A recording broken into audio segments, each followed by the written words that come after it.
So this is going to be a short sort of all-in-one video because I don't have a way of editing it. But this center console I brought because it has the buttons to actuate it, because this is a facelift one, like around 98. They changed to having it there, so you can look. This model Surf didn't come with that as an option, so the wires aren't there. I've checked, but if you're lucky, there might be a wire down behind here, an orange one that you can plug straight in.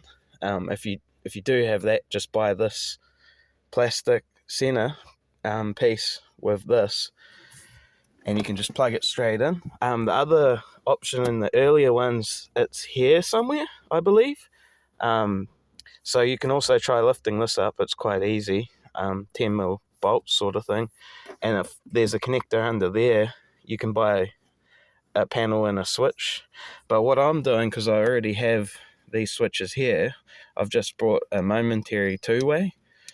That's just temporarily fitted there, and I'm just going to run the wires through to there. I believe I've pulled all this apart and I can't find it, but there probably is wires in there because it just plugged in. This is my factory boot.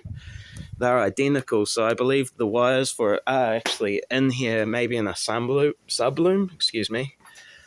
So what I've done instead is I've ran this wire, I've ran all the way through up to where that switch is, through behind all these panels and everything, through down the factory weather protectors and everything. I've ran it the whole way through while all the plastics were off to here, and then I've just nipped these wires here. This is probably not the right way to do it, but it's what I'm going to do. And I'm just literally, see if I can get to focus. So it's a green with a silver band and a red and green.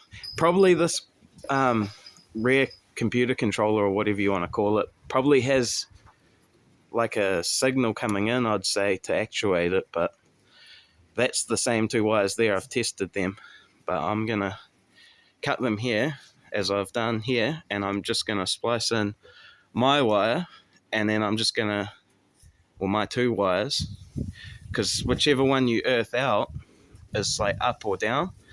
Can't remember which one's up and which one's down, but I can just reverse these up at the switch I've already installed, and I've put a new earth in, so it's got a really good earth up in there. And just a tip, make sure your window goes up and down still before you put all this back on, because I was an idiot and I didn't quite follow the wiring, and I had to go back in and pull it off and change where it was just here, so when the scissor sort of gear mechanism moves the window down, it doesn't catch on the wire. But that was an easy enough fix anyway. So now I'm just going to put the plastic back on. I'm not sure if I'm going to put it back to the grey or leave it beige, because I'm going to put the factory center back in too, because I don't need this extra switch up here, and the wood grain doesn't really kind of match the interior. Plus I kind of broke it anyway, or the guy I brought it off broke it pulling it out, and I can't be bothered trying to glue it all back together. So yeah, I'll just go back to the black sort of grey without the extra switch. It's not needed. So yeah, I'll probably put this grey panel onto here if it fits, hopefully too, rather than having the beige. It was a good deal too. Just it's better to buy the boot complete, because also I got the tire holder, so I'm going to try and retrofit that onto this as well, because mine didn't have the tire holder. But that'll be another video, so I'll show you this working in a second.